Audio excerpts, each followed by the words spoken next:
Good morning, everyone. Good morning on this December 14th. We're halfway through the month, 2 weeks left of this year. And I'm very thankful that we are finishing our series for 2022 until 2023 with Vicarious Trauma.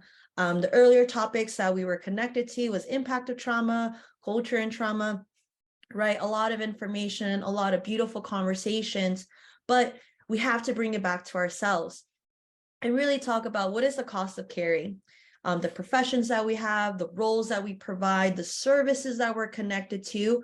There is a cost to caring. And this is something we don't always see professionally, but maybe in your own personal life, you feel it, right? Maybe you've had to take on extra caregiving roles. Maybe you had to take care of your parents over the years or other family members or other situations of caregiving during the pandemic and shelter in place, you name it. We can remember if you were in that situation, there was a cost to caring, of being there, of being attentive, of looking out for people. So if that resonates with you, if you can connect with that, I just want to say that that can take place with us professionally. And like all of the trainings that we've been connected to and been a part of, welcome everyone who's been here, welcome people who haven't been here. All of this are human skills, life skills of being trauma informed. Yes, we are doing it for our students and our communities and to really just improve our environments. But when we do our own healing, when we are committed to our well-being, it truly helps us in the worst situations and in the best situations, right? So very thankful for today, for you to be here. If you want in the chat, just kind of share where you're coming from today, which place of Illinois. I know we're in different sites. So if you are willing to let your friends know where you're coming from, I think that'd be very nice, a nice way to warm up on this, rainy kind of gloomy day, but we're going to bring the sunshine for sure. So as you know, in our trainings, we always like to do a self-care check. And I appreciate everyone who's dropping in the chat. We're literally across the state. It's very beautiful to see. But I want you to pick one question that stands out to you. And maybe you jot it in your sticky notes, your notepad, maybe you just say it out loud wherever you are. But pick a self-care check-in question. What are you grateful for? Maybe you just take a minute to breathe, to ground yourself. Maybe you just take some sips of your tea or coffee. What do you want to accomplish today? So what do you want to accomplish is not the same as a to-do list. This is for you. What do you want to walk away today feeling accomplished with? You took your lunch break, right? You took a break for yourself. You met up with someone who you had plans with. Maybe you called a friend who you haven't talked to in a while. So giving you that moment to pick your self-care check-in question. What are your needs for today? I think that's a daily question we should take. Like, what do I need today? What do I need today? And Angela, thanks for the chat. It says grateful for what I have every day, as you know that others may not be as fortunate. Absolutely, right? Really taking stock of what we have. Betsy, good to see your name. For me today, I need to check in with my own well-being. Absolutely. So wonderful. As we kind of fill up the chat with different things we're doing as we're sharing our location, our check-in question, just going to very briefly provide these additional supports. So one, everyone, please step out and take a break when you need. Talking about trauma can bring up trauma and can even be traumatizing to some extent for some of us. And I really want to respect that and just tell you, you are the most important part of today's training. Your well-being is everything. This information, this content, it's going to be here. Nothing's disappearing, especially with the internet, right? Like this is going to be on the YouTube. This is going to be on the website. Research are going to be posted. Like take your break and come back. We also want you to engage with your senses. We want you to be in your body, maybe drink water, get comfortable. Notice if your body gets tense as well and recognize, hey, maybe I need to identify what are my needs, how am I feeling, right? And very importantly, make sure you're stretching, that you're moving. We say all the time, but After taking in so much information, I want to encourage you after today's training, maybe you just go on a walk, you fill up your water bottle. Maybe you just walk to your window and just look outside and try to find a cloud or something, or a bird or something in your horizon. Like, do something to physically engage yourself after so much information, right? And then, I like this question. I ask it all the time, but how are you going to debrief after today's training? Are you going to go on a lunch break? Are you going to read over your notes and then close them, right? Are you going to clear out your desk? Maybe you fix your desk a little bit so that you can focus on what's the next task. So giving you that moment, again, this can be in your notepad, on your sticky note, in the chat, but what are you doing to debrief? Personally, I'm going to watch the World Cup today. I know it sounds silly and sporty, but I'm very excited for this moment. And that's how I'm going to decompress as your trainer. And we have here friends in the chat, people are feeling really grateful today. Just to give an update on the self-care check questions.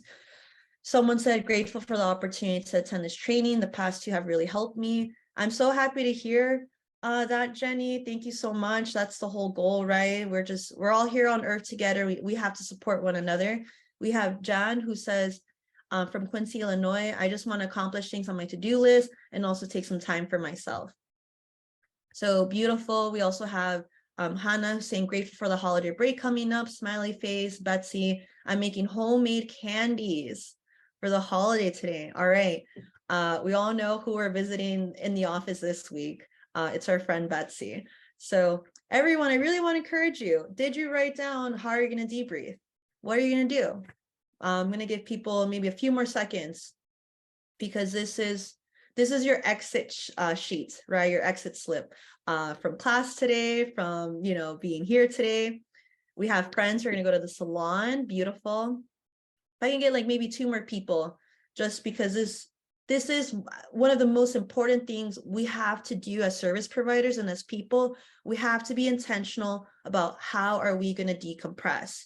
How are we going to bring it back? How are we going to recharge ourselves like we recharge our phones and everything else?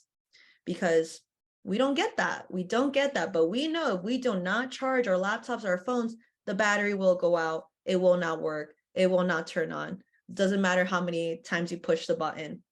So thank you, everyone, for dropping in the chat activities that you're doing. We have a lot of retail shopping. Brittany's going to have a family game night. We have a 3-year-old learning Go Fish. Amazing talents. We got a massage. We have a lot of different things going on. So we got someone who's going to do their income tax.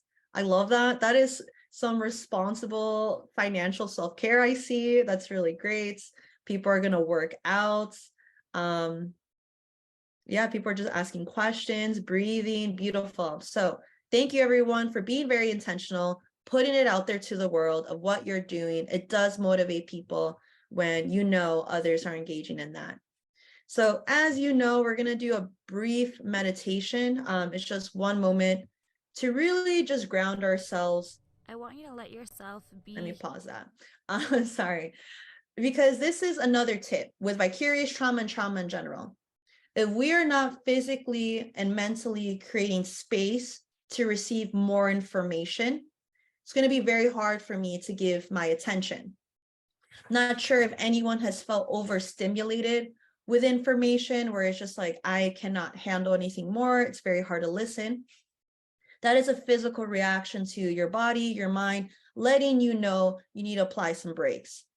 So for us to take in the rest of the training, I'm creating this 1 minute just for ourselves. So please, everyone, relax, slow down, maybe put down the email tab, right? Like whatever you got going on, just give yourself this 1 minute as we go into a brief, very brief meditation. I want you to let yourself be here in this moment in time. Let go of expectations, of to-do lists, and be here. Be present. Take a big breath in, and on your exhale, sigh it out. Another big breath in. Exhale, let it go.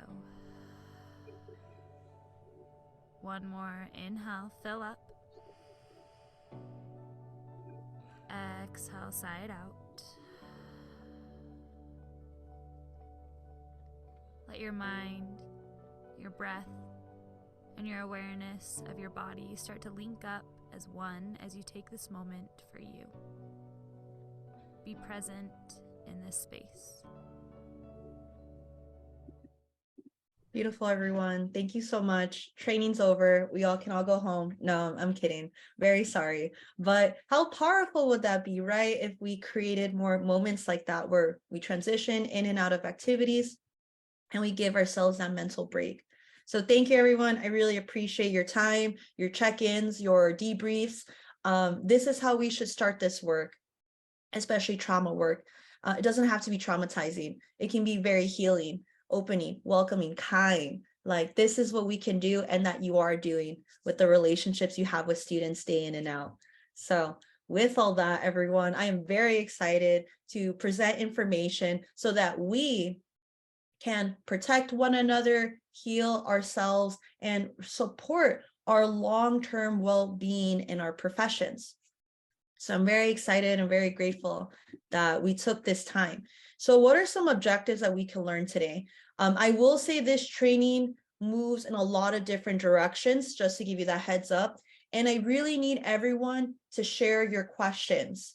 If there's a situation, if there's just something you're struggling with, if you're not clear about something, maybe it's about a previous job, a situation you can't really name, you can message me privately at ICOY, ICOY Jocelyn. ICOY is not my government name. It's not my mom named me. It's just an organization I'm a part of. So you can directly message me if there's something you want to share, because all these objectives depend on your engagement.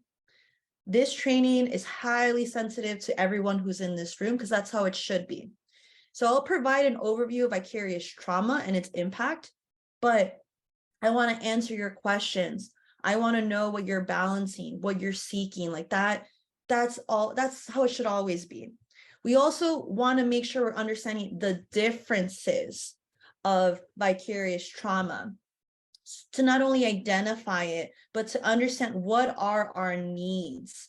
So people, this is very helpful if you ask questions of, Jocelyn, is this vicarious trauma? Right? Or Jocelyn, I'm not sure about if this is the best step, or am I doing the best that I can? I'm sure you are, but like, don't be shy. And you can always message me privately and no one will see your name attached to that question or that information. And I won't reveal that. But the engagement is crucial because as we know from the previous trainings, our experience of trauma is not just what happens to us on the outside, it's what happens to us in the inside. Those psychological wounds, right? Our heart space, you name it. So really, well, I welcome everything about you in this space today that we got. And then we also want to be very careful, right? We want to be respectful that vicarious trauma is a reflection of our environment. Just like these past two trainings, we need to talk about trauma in this holistic way, not just what happened to you, but how did we get here? What's going on? So we'll really dive into that. And then, of course, you don't talk about trauma if you don't talk about healing and strengths. It's just, why would we bring up trauma and just kind of leave it there open, dismissed, right? That can be painful for many of us. So throughout this training, I'm really going to push self-care, collective care tips and strategies. And yeah, that's basically what we're up to today. So everyone, thank you as we now dive into what is vicarious trauma. So we got some information coming your way, and please, please, please ask questions. I can't see your eye contact, I can't see people really, besides your Zoom boxes, but you can see me. And even though I can't see you, I can definitely hear you and receive anything you send my way. And I'm very glad to do so. So what is vicarious trauma, right? In this training series, you have learned so many different aspects of trauma, and this is its own form. So vicarious trauma, I will read this definition fully. It refers to the cumulative, right? All of it, invisible, visible, you name it, effect of working with survivors of traumatic life experiences. Anyone who engages empathetically with survivors, victims, are vulnerable. So how can this impact us? We'll dive into more specifics, but it can impact our sense of identity, our sense of safety, our ability to trust, self-esteem, intimacy, which isn't just sexual, everyone. Intimacy is, how do you make relationships? How do you keep meaning within a relationship, right?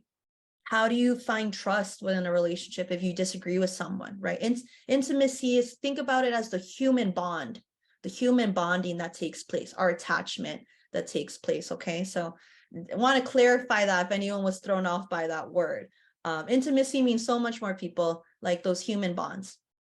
And sense of control. I'm sure many of us working in the pandemic with students these past 2 years, 3 years, you name it, there's a lot of sense of control we had and didn't have, right? I'm sure some students we worked with also felt like they didn't have control. So just want to say this definition not only serves us as professionals, but I'm sure if we had more time today, we can talk about vicarious trauma of our students, of ourselves as caregivers, right? Some people call it secondary trauma, and that is a whole set of training in itself. They are related, but today we're really focusing on ourselves as providers. So just asking if there's any questions, I'll provide examples, but just want to make sure we're on a good base, because we've covered cultural trauma last week and then trauma itself the week before. I'm just checking my chat box, making sure we're all good, and feel free to drop questions whenever. So everyone, vicarious trauma, how do we really break it down? What are the forms of trauma and the experiences that we have? So one is the definition we just provided of vicarious trauma. We have secondary trauma, which I briefly mentioned. I think this is something that gets not dismissed, but it gets overlooked. I'll say that, it gets overlooked. We are exposed to a lot of secondary trauma. So even though we didn't live that event, maybe we heard about it. Maybe it was described to us. Maybe we were the first person who heard what happened, right? So maybe that student who had opened up or confessed, I am a victim of this. I have experienced this. And you maybe felt that in your own room, over the phone, your office, wherever. And even though you weren't there in that traumatic event, you listening, you hearing, right? Maybe you get nightmares.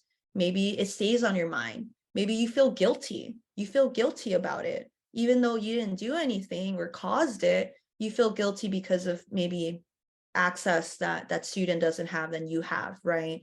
You name it. Maybe it's secondary trauma because even though we're older than the students that we support, for the most part, I know that students come from all backgrounds, ages, you name it, generations, but there's sometimes an age dynamic where someone is telling you something traumatic they happened. Let's say they're 18, 20, and you're a few decades or years older than them, right? And even though you did not have that traumatic experience they just described, maybe you went through something similar around that age too. And it's triggering, right? You're like, it's kind of happening all over again. Even though it's not you and it's not about you, you can be reminded and triggered of an experience you had around that age.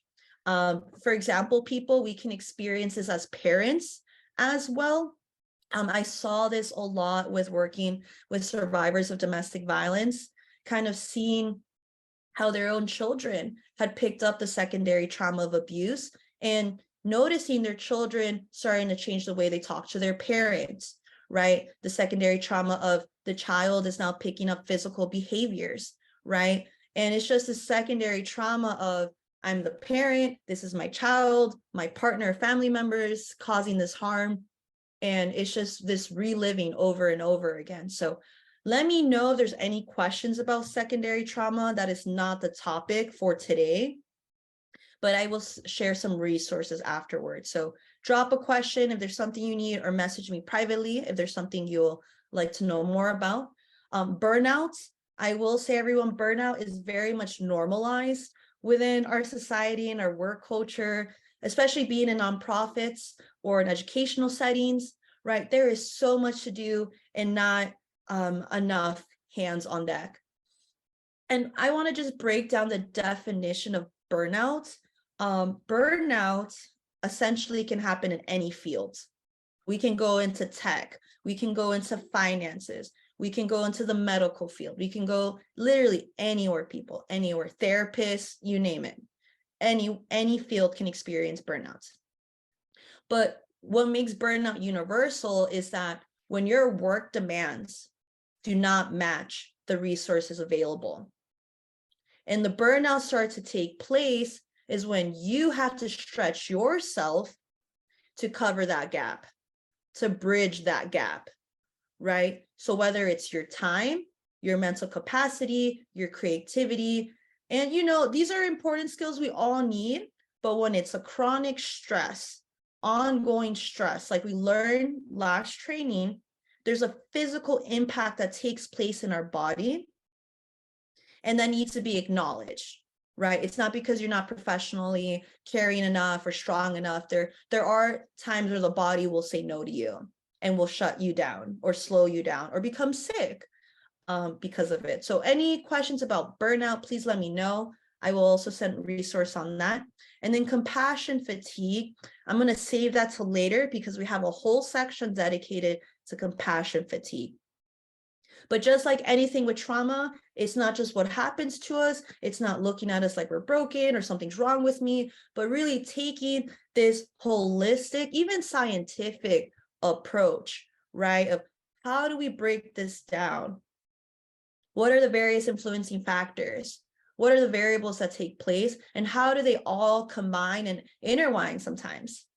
So thank you, everyone, for really being patient with me, right? And breaking down the carrying traumas.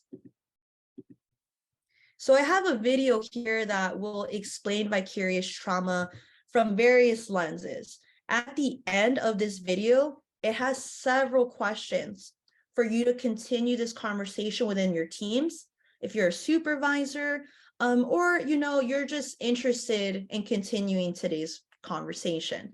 And you'll get this video afterwards. So I'm going to play it now. And please, if there's any questions, anything you're wrestling with, I am right here to receive. I am ready and open, and I'm here for you. So just going to play this video now. Trigger warnings, content warnings. They talk about our body. They talk about our mind. They talk about our emotional health. So if you are balancing and doing your best with any of those categories, just giving you a heads up, there's information that will address some of that. Again, thank you so much, everyone.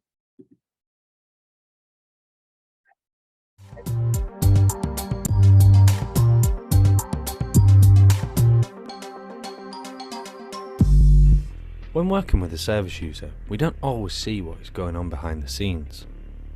For example, our brains, they're complex things. And if someone has experienced something horrible like sexual abuse, neglect, domestic abuse, physical abuse, emotional abuse, or maybe even attachment issues, sometimes that can pass on to our brain. And the effect on us can be remarkable. Those feelings that person's told you then start to impact on us. And this is all due to empathy. We need our empathy when working with other people to understand what they're going through. Although using our empathy can take a lot out of us, and we need time to let our empathy recharge. If we don't give our brains a chance to recharge, we can experience something called vicarious trauma. Vicarious trauma means you start to be impacted by that person's trauma. You start to get negative effects from this. This can have a huge impact on you as a professional and as a person.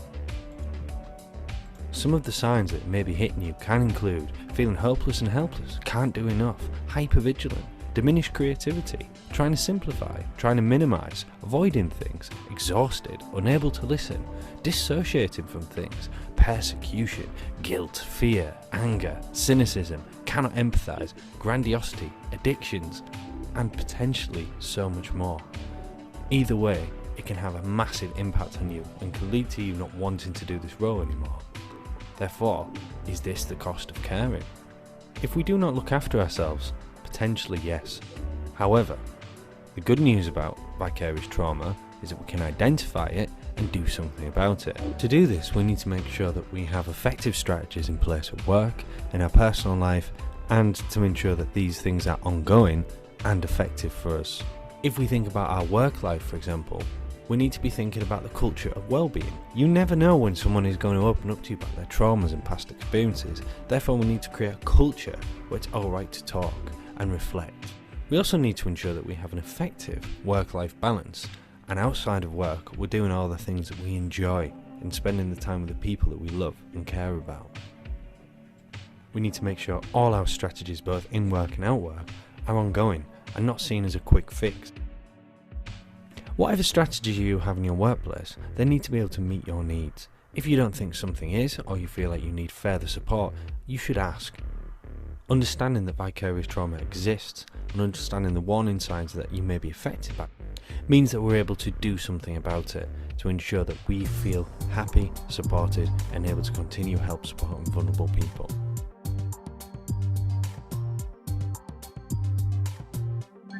For watching that video, just want to give an opportunity, a moment, if people want to put in their chat a question they have, something that stood out to you, and just giving you this moment as well. If you're just like, I just need to take that in, Jocelyn, just give me a few seconds, take those few seconds as well. So just seeing if there's questions, if you want to drop in the chat something that stood out to you, a question, you name it.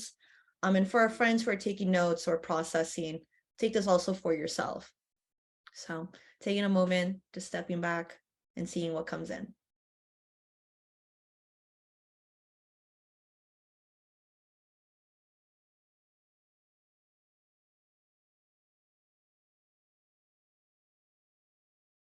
I promise this is not a test, y'all.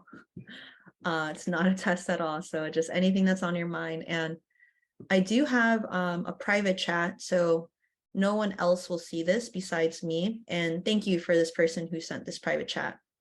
And it reads, on the topic of sharing trauma with coworkers and friends, I asked my friend and coworkers before sharing a traumatic experience with them. I also make sure they know I have other coping mechanisms available to me so they feel comfortable saying no. So this person, I think, is making a really good point of how do we check in with each other when we want to share something difficult, when we need to vent, when we need to get something off our chest. And we'll also talk about that later. How do you approach someone in your team or family and friends if something traumatic happened and you need a process? How can we be trauma informed about how we ask for support before we just kind of like open the door? And sometimes people can feel a little overwhelmed if you're just like, oh, you're calling me, oh, it's about this, okay, I'm not in the mental space for it, right? I'm not ready. And then I just want to say thank you for that private chat. We'll talk about those specific steps of how do you engage in difficult conversations, share about trauma in a way that doesn't traumatize that person who was not involved and not there. So thank you for that private chat. It really means a lot. And we have friends in the chat here. We have Jody who says, has there been research completed on empathy drain? Yes, there has been, and I can follow up with all the resources. Please check them out. I always try to put more than 10 so that there's just like a wide range of perspective. And with empathy as well, we can see it with individuals who leave the profession. So I always talk about COVID, and I want to apologize. It's just, it was a collective trauma that our world experienced, and we're still reeling from it and recovering from it. And I think that was research, more of like a professional economic perspective of individuals in the caring professions, right? So human services, the medical field. We saw a huge drop off of individuals who stayed within their careers within their roles or left the field entirely. Specifically, if you look at nursing, that was one of the highest turnaround positions during the pandemic. And it's not just, nurses giving up, not at all. It's you look at the environmental factors in play, you look at the world in crisis, and the amount of empathy that was taking massive hits on this field. You saw this huge departure. But what I can say, Jody, I can follow up with more like body information and more body research of how feeling drained within your empathy can impact your health, your mental health, and your emotional health, because it does. For example, maybe you don't have the energy, the capacity to care for yourself, right? It might trigger, and empathy drains can trigger some mental health needs, right? Like depression, anxiety, other fears, right? Because there's nothing wrong with us, but there are situations sometimes where we can be highly functioning in our depression, in our anxiety, and still succeed at work, but in our emotional and our mental health place, we're really struggling. So I want to say thank you for bringing that up, and I'll follow up. And we have here Kathy saying the ability to empathize is so important, but it also makes us vulnerable. And yes, I have a follow-up video that's going to show us why. Why does being empathetic make us vulnerable? But it's not to be afraid. I really want to encourage us to not think about vulnerability as a weakness, as something that's wrong, but it's what makes us human. And it creates these open, genuine ties that you can't get in any other way, right? It's like for me to be open, for me to trust you, for students to come to you and recognize they need some help, it required vulnerability. It required being in that vulnerable space. But y'all are the experts, and I would love to hear from you if that is the case, right? Are students vulnerable with you? Just, you don't have to answer, but that is something to highlight. And, we have other people, in the chat. We have one person who left their healthcare management position in the lab after 15 years because of the stress. Absolutely. And thank you so much for sharing that. We have someone else who left nursing as well, right? They're going to keep their license, but a change is needed. A change is needed, to really address the vicarious trauma within that field. And, thank you so much also for sharing this as well. We have a follow-up, due to those 15 years, due to the stress, this individual, and thank you for sharing, they found a dried up blood clot in their brain, and it was diagnosed as a form of a stroke.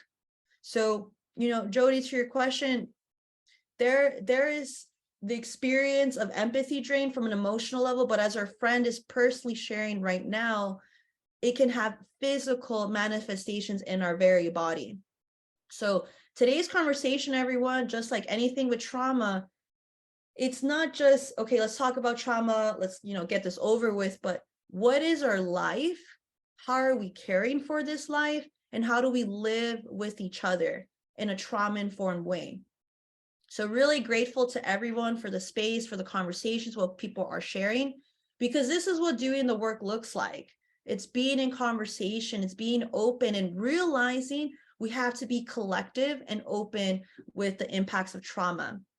Again, with this healing mindset. So thank you everyone for, again, your time. And there is this quote, I'm not going to read it out loud because I want it to be your experience. And I'll just give everyone that moment to take it in.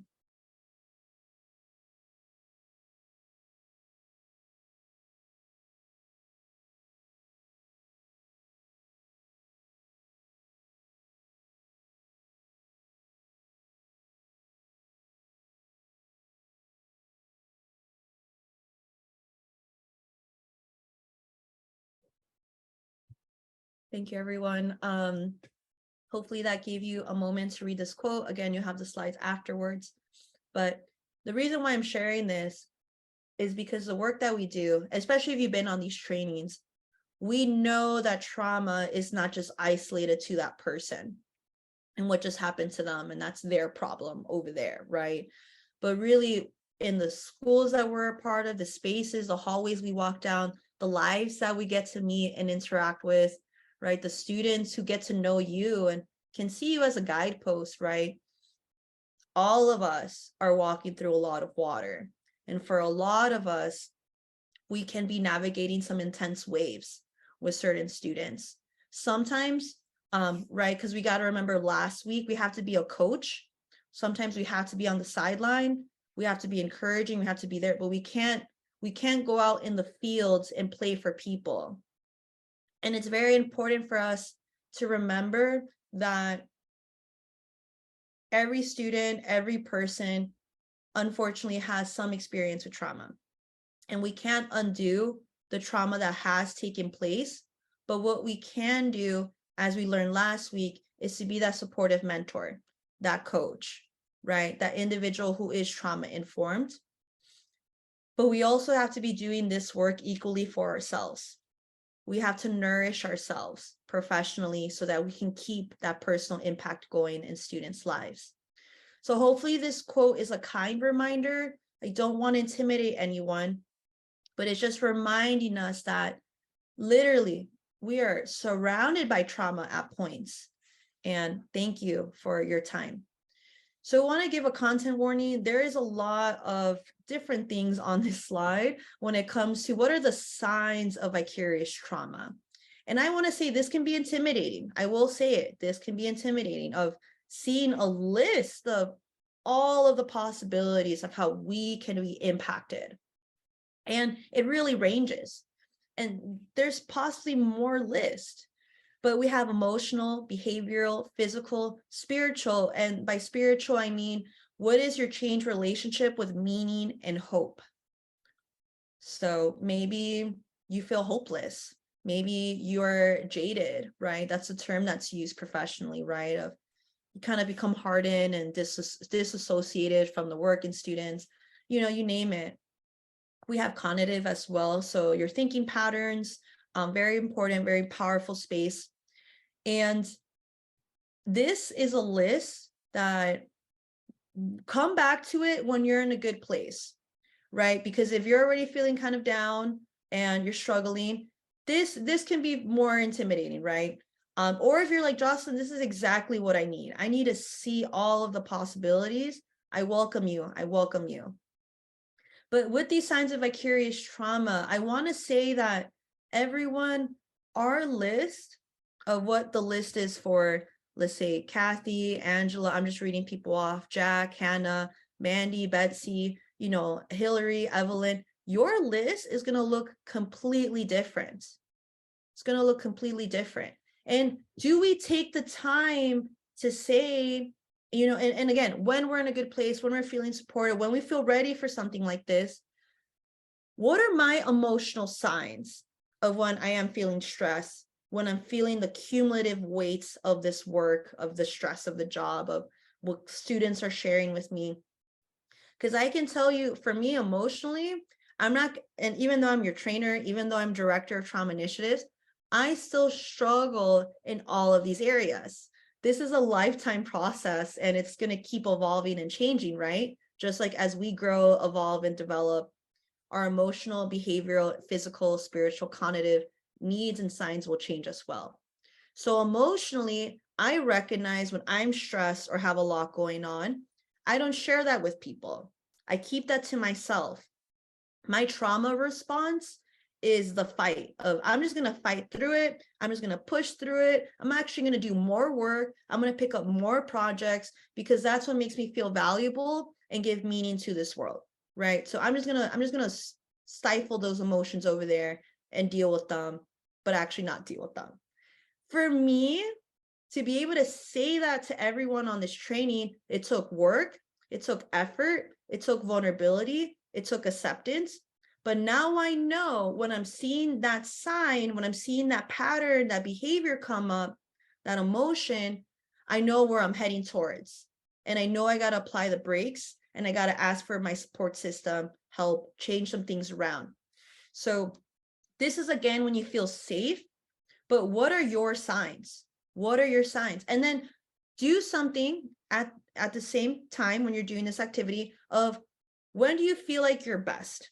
What are your go-to tools for your emotions, your behavior, your physical, your spiritual, your cognitive, right? So again, we don't talk about trauma if it's not towards healing, right? So if you're like emotionally, you withdraw too. When you start withdrawing, who are you going to reach out to? What activity or thing gives you that support, that peace, right? And if it's not an activity, maybe it's a person. Maybe you plan something proactively to say, all right, physically, maybe this is an area I'm not super connected to and I want to more. What is one thing I can try each month, once a month, 1 hour, and that's it. And if 1 hour is a lot, 5 minutes, right? But like we did in the beginning of this training, we have to be proactive, we have to be intentional, and we have to be planners of our own well-being and our health so that we can protect ourselves. Not protecting yourself is not creating walls. I just want to be very clear. We're not creating walls here. We're creating understanding and awareness when it comes to these signs and what are our signs, and creating reminders, creating our own reminders of when we're on this road of vicarious trauma or of stress, what are going to be our reminders on our road to tell us to slow down, take a U-turn, or pick up a friend to help you out on this road, okay? So again, you don't have to do this if this is a lot, but want to encourage you people with information. We can truly do something about it. Doesn't matter how small. Information can be used, utilized, and be even transformative in our lives, no matter how small you think that step is. So again, you're going to have access to this. Thank you. And I also want to take the system approach with vicarious trauma. So all of us across fields, especially in the caring professions, are vulnerable to vicarious trauma, right? We're at risk. It's like if we were firefighters, right, or first responders, but we're the first responders to community. We're the first responders to educational inequities, right? We're the first responders to the lack of resources in communities, right? So what are things that can put us at further risk, okay? One is social isolation. So the more that we're isolated in our personal lives and our professional lives, and isolation means different things. So I'm not going to define that for you. But basically, when you start cutting yourself off from the world and start putting up walls, is what I mean by social isolation. The more years that we work, the more that we can feel very disappointed by the systems that we're connected to, right? You can think everything's broken and nothing's ever going to get better. And there's some truth to that. I don't want to minimize that and be positive right now. Like, there are some things that very much require all of our attention and advocacy, but sometimes with certain systems, change is very slow, ongoing. And sometimes you need to take the smallest policy changes, and we're not going to have that overnight haul. We have the numbers. So how many hours are you directly contacting or in contact with survivors of violence, individuals who have trauma experiences? And do you replenish yourself? Do you replenish yourself with those hours? So for example, if I was in a previous job, I worked in court systems in Cook County. And if I was in court for 4 hours, like a hearing, right, where it's like all or nothing, it's all or nothing, you win the case, you lose the case, usually in those circumstances, I would push myself to say, okay, Jocelyn, how are you going to get those 4 hours back? Not because, whatever negative reason, but because I gave 4 hours of my time, of my attention, of my capacity. How do I give something back to myself to balance the scales, right? So that I can have that same attention, that same dedication, that same empathy with someone else all over again. So it's a two-way street, right? If I'm giving things to clients and I'm being there, how am I doing it for myself so that the next participant, the next student, the next person gets the same dignity, same worthiness that I had in my beginning of my day, of my week, my month, you name it. So here are other examples. I would also say lack of supervision can be a big factor to vicarious trauma. Our supervisors, all the supervisors in the room, I feel you. I know what it's like to be a supervisor, and we don't always have time to connect with our people. But for all of us, we need supervision. We need that space, because if not, who are we processing with? Who are we, learning from? Who are we being vulnerable with? Because especially if you're a supervisor, if you are supervising people, you need to have your own separate space from your team to process trauma, stress, you name it. And it's not that you can't be vulnerable with your team. It's just you as an individual need that sacred space of a supervision so that you can process what you're actually experiencing, because you're supposed to help your team process and, carry out their experiences. But what about you? Right? Again, that two-way street is crucial. So with that, everyone, I want to shift the gears to give you an example of what does vicarious trauma look like in our world. So there's more signs, and one of them is the silencing response. And the silencing response, we might have seen this on the TV, we might have experienced this, but it is when we are unable to attend to stories and experiences. Like, the shop is closed, the emotional shop of me is closed. And what we do is that we redirect. And redirection, don't get me wrong, people, it's a strong skill when you're able to reframe, redirect, right? Show the positivity, show the strength. But this is a little bit different. This is when you redirect someone out of the conversation. You're like counseling them out, right? You're shutting it down is another way you can say it, because it's just very uncomfortable, whatever's going on. So this can be, a supervisor, a team member, whoever, who's maybe fake listening to you, providing pet answers. And maybe that's not their intention, and we have to be open, right? We have to see the best in people and see how people are treating, trying to do their best. However, silencing response can also come from us. So you have that student, let's say they're coming back some weeks later, they didn't turn in paperwork, they missed some deadlines on, let's say, some financial assistance, because we know that's coming up with students at some point soon, right? With FAFSA, with all that. And maybe you're tired, maybe you're at a place where it's like, we've had these conversations, I've provided these reminders, and you don't have that empathy to give, right? Because it's like, we've tried everything here. I think it's very important, if you are in that space or know that you feel that way about that situation, you get a buddy, you get a coworker, if it's appropriate, you get your supervisor, you get someone to have that conversation. Because if you feel like the conversation's over, you've done everything that you can, right? That can be the truth, but for that student, they might see that as a silencing response of, okay, I'm not being paid attention to, right? I'm not being helped. And they can just take that and interpret it their own way.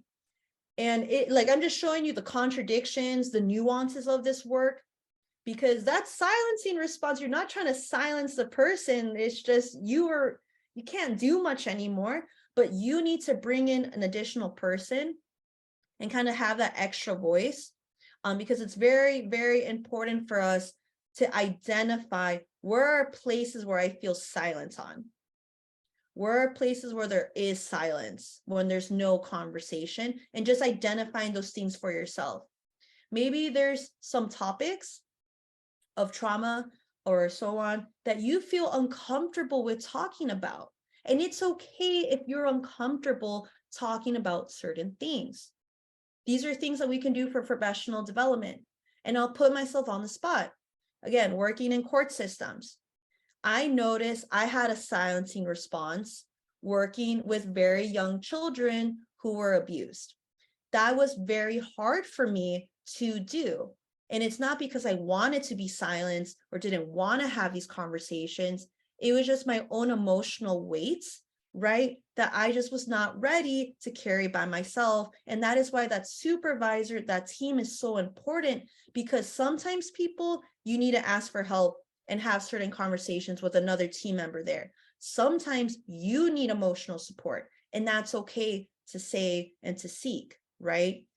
So just giving you some tips, giving you some examples of how vicarious trauma, it's a lot of different parts, right? And you can't do it by yourself, not because I don't believe in you and because you haven't in the past, but because you deserve more. You deserve so much more. And we want to keep vicarious trauma at bay, right? We can know it, we can have information about it, and there's plenty that we can do, but we're stronger together.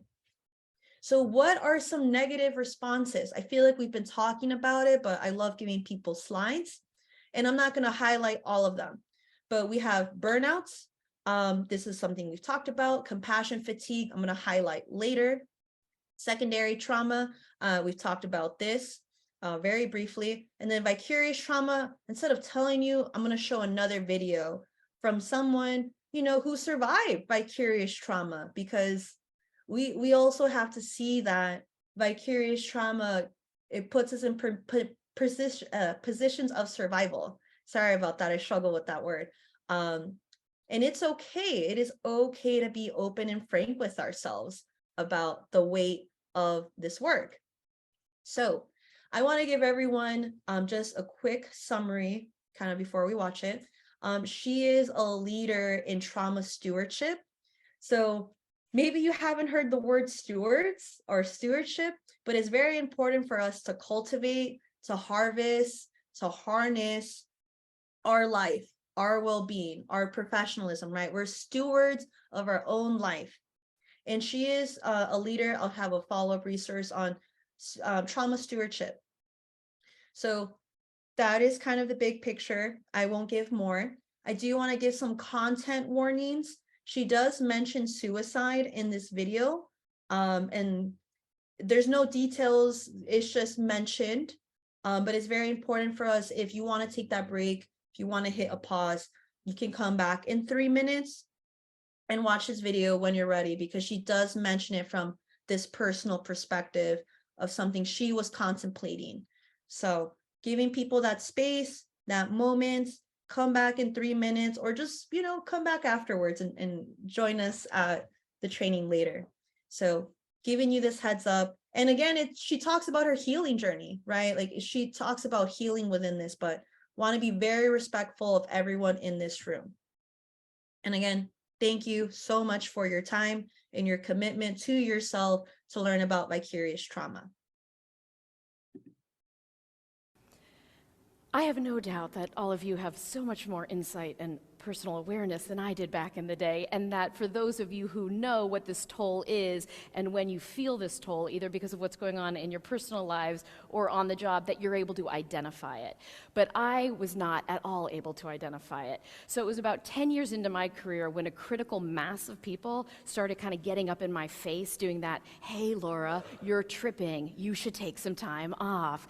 And I'm sure somebody said something earlier than 10 years in, but I was very stubborn and successfully ignored them. But 10 years in is when there was a critical mass of people up in my grill really begging me to look at this.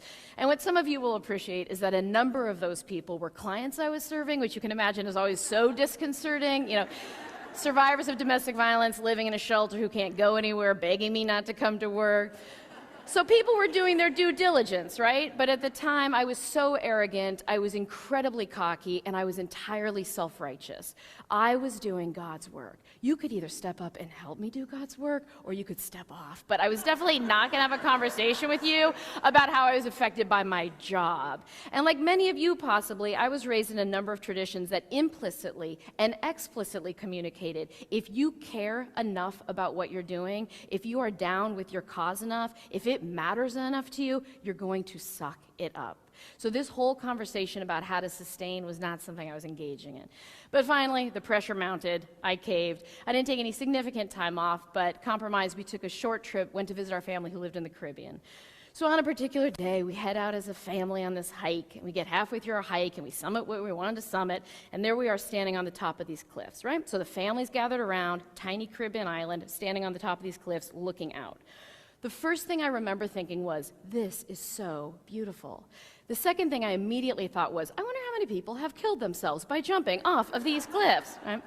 And at the time, I worked at Harborview Hospital, which you know is the level 1 trauma center for the whole Northwest. So it wasn't my own suicidality at play anymore. It was because of the years of bearing witness to others suffering that naturally, instinctually, one starts triaging, of course, right? So you start thinking, where would the helicopter land? Does the helicopter land on the cliff, and would you belay down to the person on the beach? Would the helicopter actually land on the beach? Is there a level 1 trauma center in the Caribbean, you ask yourself? Do they fly you to Miami? Would they stop you in customs? You know, you kind of go through the whole thing, right? So I said this out loud because I was merely presuming I was just giving voice to inevitably what was going to come up in a family conversation, because who stands on top of a cliff and does not wonder where the nearest level 1 trauma center is?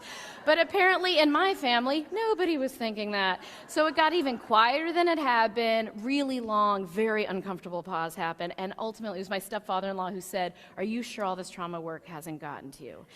And honestly, this was the first moment I had any insight into, check it out. There are people who can go on a hike and not wonder where the nearest level 1 trauma center is. But I'll tell you, it wasn't me, it wasn't anybody I was hanging out with, right? Because one of the things about this toll is it's slow moving. It is very hard to gauge over time, individually and collectively, if we are being affected by what we're exposed to. And also what happens is we get very isolated. So this was one of those moments that maybe you've had where kind of everything starts flooding in, right? And then I was like, whoa, well, if this is the case, maybe it's also the case that there's people who still date out there in the world, and those people who date aren't doing background checks on everybody they date, right? Maybe there's people who can go to a playground. It's just a lovely place for children. You're not worried about like head injuries or Amber Alerts, right? So, but this is what happens, that over time, what you're exposed to affects your entire worldview. Thank you so much, everyone. Just giving you that moment to pause, reflect, finish up that note. If there's something you want to share in the chat, questions, right here for you, but just giving this minute to see if anyone wants to share something or if there's anything on your mind. And beautiful, Mandy, thanks for kicking us off. We have that resonated in many ways.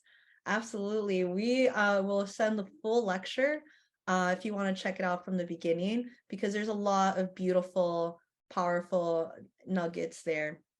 And for everyone else, I think we can all resonate to some extent with that, or maybe not at all. But it's very important for us to be witnesses of each other's stories, of each other's experiences, especially when it comes to trauma, healing, doing our best, because truly we need to learn from one another. We need to be vulnerable with one another. And then, yes, everyone will have access to the videos. So you will have everything. Everything is yours. Everything that's mine is yours. So don't you worry, you'll get it all. And then we have this chat here, which thank you so much, Jamie. I really appreciate you typing this out. And I think this explains very well how it's slow moving.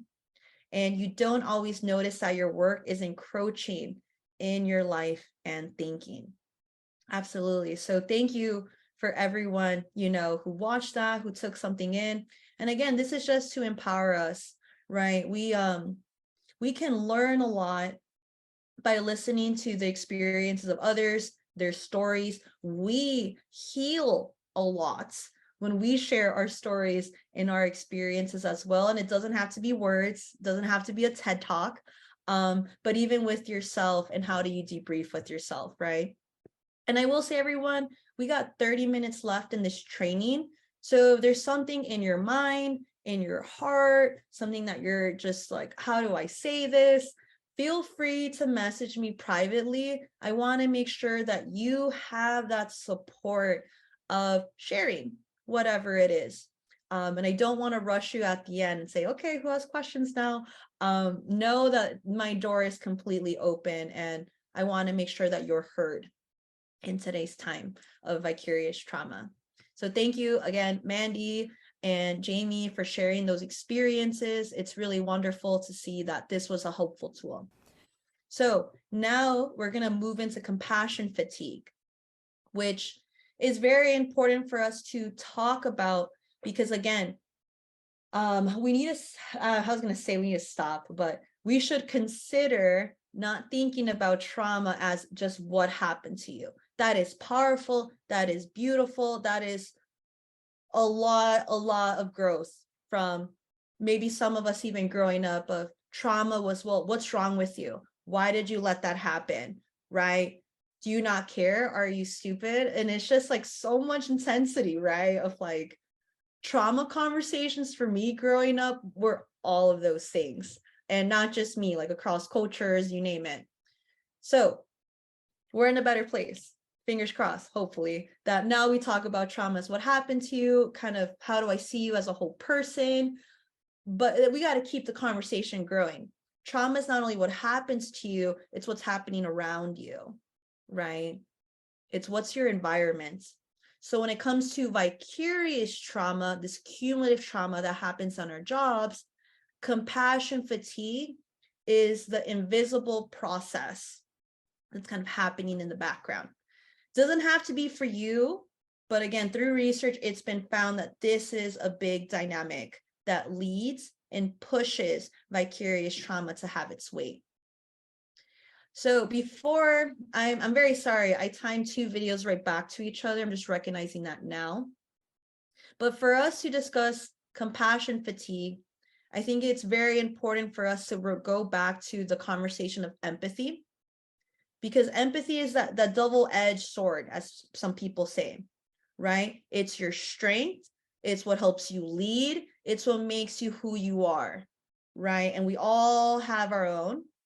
However, empathy, when we don't care for ourselves, replenish ourselves, do this work as teams, right? Because we have to be a team. we depend on one another, right? It can be a death of 1,000 cuts. And you don't even realize all the times you've been cut, all the times you've been scraped, right? Inside your heart, inside your mind, right? It's invisible. You can't see it, but you feel it. So thank you for watching another video. This is going to break down empathy. It's as a skill. So I'm going to play this. And again, I want to give content warnings because I want to respect where everyone's coming from. They mention here family separation. They mention the loss of a child, a miscarriage. They mention a student, one of the children failing school and being essentially almost kicked out, divorce. So just giving you those heads up. It's very brief mentions, but again, we need to respect where people are coming from and everyone's life experiences. So I'm going to play this video to bring back our friend empathy and then get ready to close out today's training. So very excited to show you that empathy, it's a skill that is so unique to our fields, to our roles. And I'm telling you, a lot of fields are not empathetic. They would be like, what are you talking about, right? What do you mean we have to do this? But for us, it makes us who we are and literally can change lifetimes, right? When we think about the students who you work with, they're connected to generations before them, after them, and the relationship, the interaction you have with that student, even just you listening, believing in someone, right? Their educational opportunities. It's healing and breaking cycles of lack of opportunity, lack of educational growth, right? Economic developments, workforce development, like a lot of cycles that each and every one of you are leading and feeding, right? You are healing and breaking all of those cycles. It might take slow. You might not see the end of the story, but people, all of you are supporting that through empathy, this invisible tool that can literally change a life in lifetimes. So let me stop hyping up this video and just play the thing, right? So thank you for your patience. I'll play it now, and thank you for your time.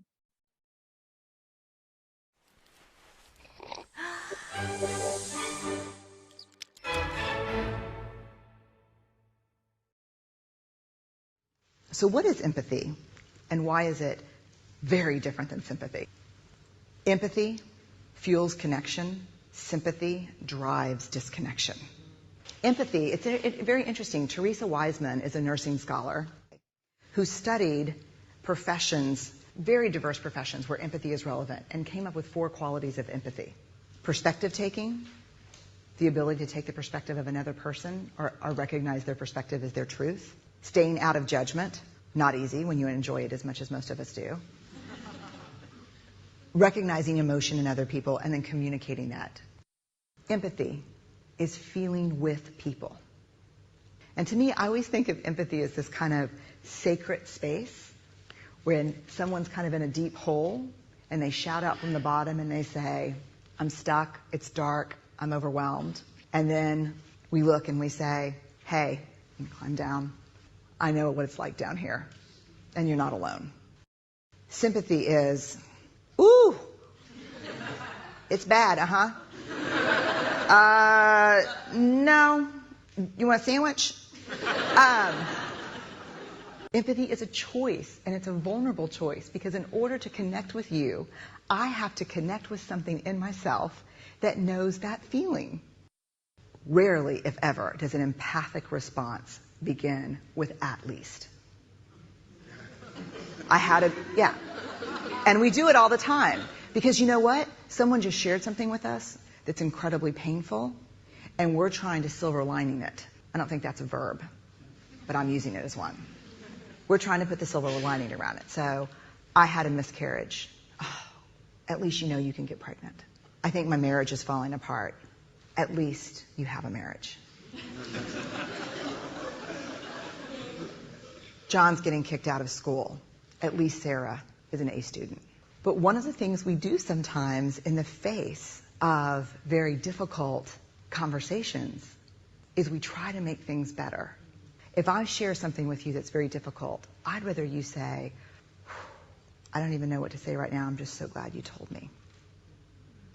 Because the truth is, rarely can a response make something better. What makes something better is connection. Thank you so much, everyone, for watching that video. Again, giving you that moment to just kind of collect, process, finish up a note. I received a private chat. If we can share these videos, yes, absolutely. You will have this specific clip, and I also will share the full lecture if you have an hour that you really just want to soak this in. Absolutely. And I just want to acknowledge here that, again, as humans and as caring humans and in our professions, we really want to fix things, right? We really want to improve it, and we can, and we should be working towards that. But sometimes in that moment, and I've seen this across cultures, nations that I was lucky to be able to work in, communities, that sometimes realizing and recognizing and being that human witness is sometimes the greatest thing that you can do for someone.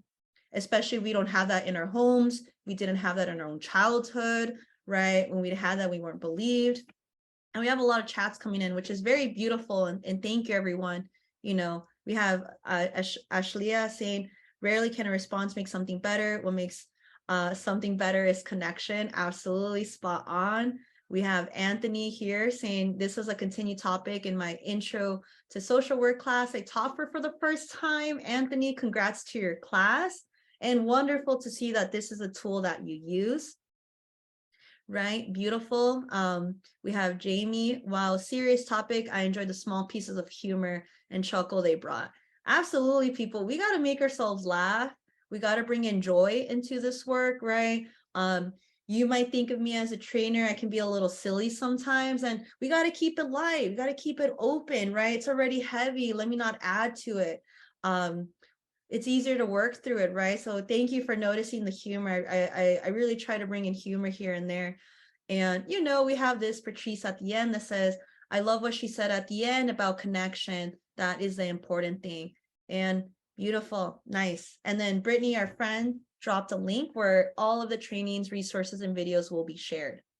So everyone, we watched this video and we were thinking about students and clients and other people, but want to encourage you.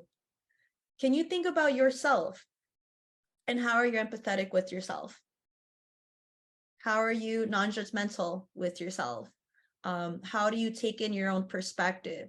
How do you recognize your own emotion? And then how do you communicate that? Those 4 steps that Brené Brown said, do this for other people.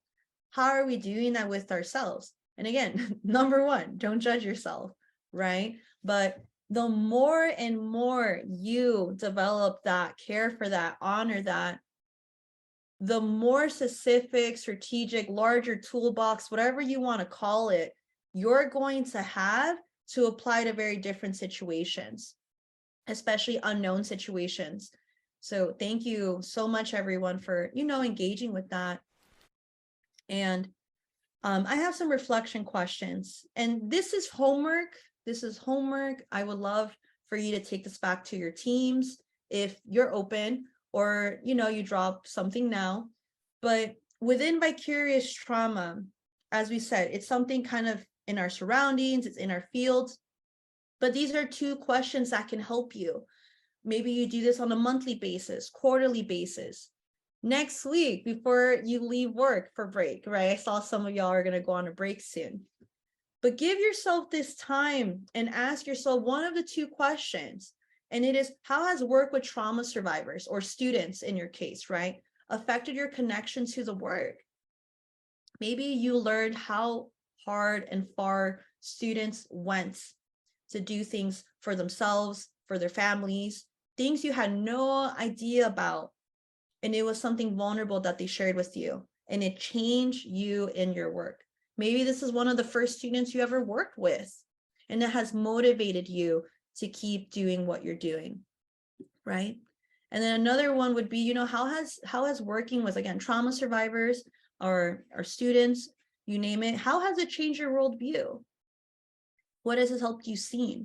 Like for me, working in domestic violence, it taught me how much I can give to a relationship, how important relationships are, how truly it's not like it. So many people warn me, like, don't do it, Jocelyn, it's going to scare you. You're not going to want to talk to anyone. It's like, yeah, that could happen.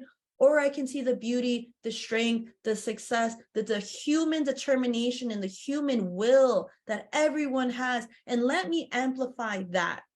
Let me bring more of that.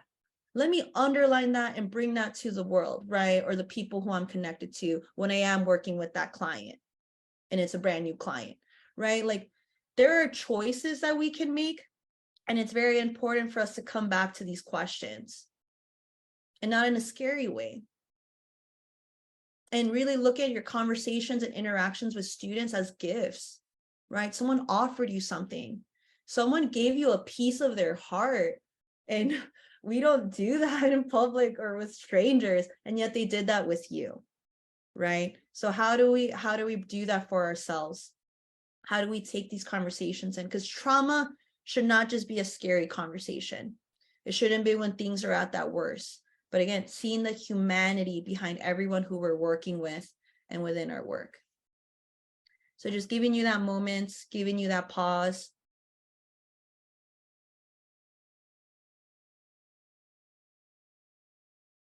And we got this chat. It's a private chat, so y'all are not going to see it. But, this person's just thinking that this is a beautiful inner light, and this is beautiful wisdom that can be a gift to all of us, right? So thank you for that private chat, that blessing, because this is how we shift from being trauma responsive to, or trauma reactive, I should say, to then healing, a healing mindset, and centering healing within our work. We have to take this intentional time as teams, as individuals, to see this, right? And it's okay if this is not the first thing you see or think of, but this is what we could be working towards, right? Because I have a chat that came in. Thank you, Anthony. I think that what I learned is that irrespective to how you interpret their trauma, it's really your job to validate how they feel. Provide a listening ear. That's key to empathy and step towards empowerment with your own clients and students. So I hope you check out these questions. I hope you come back to them a few months from now, let's say March, when it's spring break time. Like, these were questions that were given to me when I was in a challenging place. So I hope that this helps you in the future. And we have here now, like, what's this definition of compassion fatigue as we get ready to close out? Because we've been talking about throughout the whole presentation.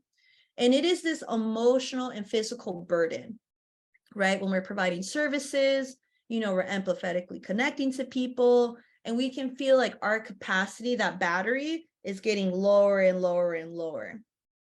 So what's the process behind it, right? Because we want to think about trauma in this environmental way, not just an individual, but a collective. So there's various stages of the compassion fatigue. So one, this is supposedly how it starts off, and it's all of us are idealists. And I kind of have trouble with this because I think all of us have entered this work because either personal experiences, community experiences, our heart, there's a why. There's a why that all of you had in accepting this call, right? And we want to make this world a better place. That doesn't make us silly or foolish. It makes us human and willing and open, and honestly future ancestors of, we want to leave this better world a better place. And that's amazing, right? But as we're in this work in the field, we get irritable throughout the way.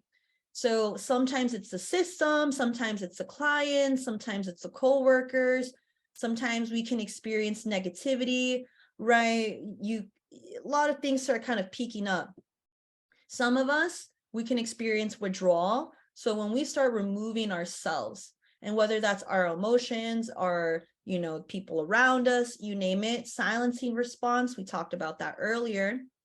And then for some of us, especially during the pandemic, I will say a lot of us, it had compassion fatigue.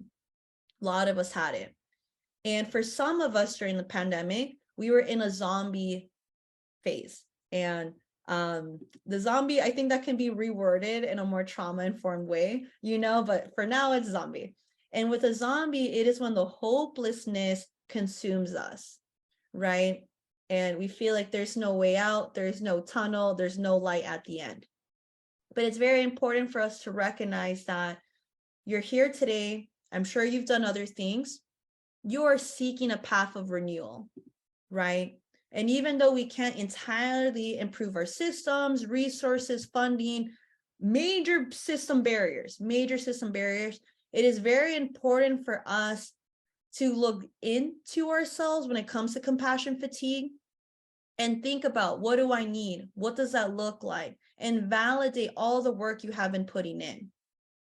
Because what happens, like other cycles, right? We're going to hit this reset button, right? Or we can feel chronically stuck, and that can cause more stress. So this is not to intimidate anyone. This is just to validate you that if you're experiencing compassion fatigue, where are you within the process, right? Are you in the withdrawal? Are you in irritability? Are you kind of a mix of few things? Because by naming and identifying this, you can determine what steps you want to take or steps you're not going to take. You can feel valid that it's not just in your head, but literally as fields, we see this happening and we can identify the various parts, right? So this is the compassion fatigue that we were talking about. So as we get ready to transition, we have 9 minutes left. Drop your questions, drop whatever's on your mind. It's a great time. I want to encourage you people. Some homework. I'm so sorry. I'm giving homework before break. I am that teacher. I am not going to be voted the best teacher. That's not happening, but that's okay because I'm doing this from a place of care, right? I'm thinking about long-term you. But it is, what is your compassion fatigue recovery plan, right? And it doesn't have to be that long. It can just be, what's your recovery plan? What's your go-to plan? If we had a little glass box and it says emergency or compassion fatigue and you got the little hammer, what are you going to break in that glass box so that you can get your plan, right? And this is, again, no judgments. This is with a sense of openness. You can also call this your burnout plan, because I know there's times of the year, especially in school settings, when things are just everything at once. We got finals, we got FAFSA coming up, we got applications coming in, we have students who are unsure about the next semester, you name it. Identify those waves, those peaks of the year, you name it, that get to you on that stress level, right? And then thinking about, what's my recovery plan? And do it before things pick up. Whether it's that slide, I don't know if you remember that slide from X amount of minutes ago in the beginning of emotion, behavior, cognitive, physical, you name it. Maybe you use that, right? You identify what your needs are, and then you identify, right, this is my recovery plan. This is what I need. And people, if you do this with enough time, I promise you, you're going to be proactively noticing things. You're going to be more intentional. And if you're willing, is there a buddy at work, someone in your household, a friend where you're like, hey, I'm going to like do this thing and check it out. You know, are you willing to listen to me and what I'm trying to explore? So people, I would even say if you're a parent or a caregiver, do you have a recovery plan? You know, if everyone gets sick, and recovery plan from the holidays and prepping dinner and gifts and all that, you know, like, again, these are some life skills of what do I need? What does that look like? And do I have that set? And it's okay if your plans change, if your needs change. You already have the framework. You already have everything. You're just responding to what's different now and having that conversation. And I really hope if there's just one piece of homework that you do, I hope it's this one. You get A++ if you don't do everything else, but if you do this, amazing. So please drop if any questions are coming in. This is what I want to just leave you with. I recognize that we're coming up on time. And sorry, any questions or any thoughts, because this was the training. This was today's time. We're only here till 12, right, Amy? We're not here longer. That is correct. Yeah. Okay, wonderful. Just because I'm like, all right, let me make sure I'm not making a mistake. And we got 5 minutes left. But I wanted to leave you with some positivity, right? Of what is your recovery plan? How are you taking care of yourself? How can you continue this on your own? And if there's any questions, I know I asked 30 minutes ago, but anything on your mind, please let me know. And if not, I will kick it over to Amy if there's any like announcements we have to make. Thank you, Jocelyn. There are not any announcements. That was just fantastic. And I think I hope all of us had some part of it that you really connected with, because there was a couple parts there that I was like, oh, yep, I see myself in that video or that presentation.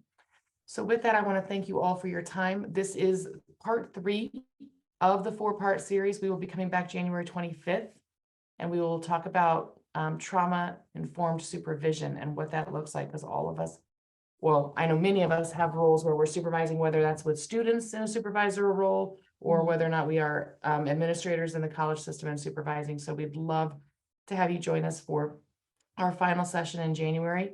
And with that, I wish you all a very happy and safe and healthy holiday. And I hope everyone enjoys some time off, make some time for yourself, enjoy that time with family and friends, and have a wonderful holiday season.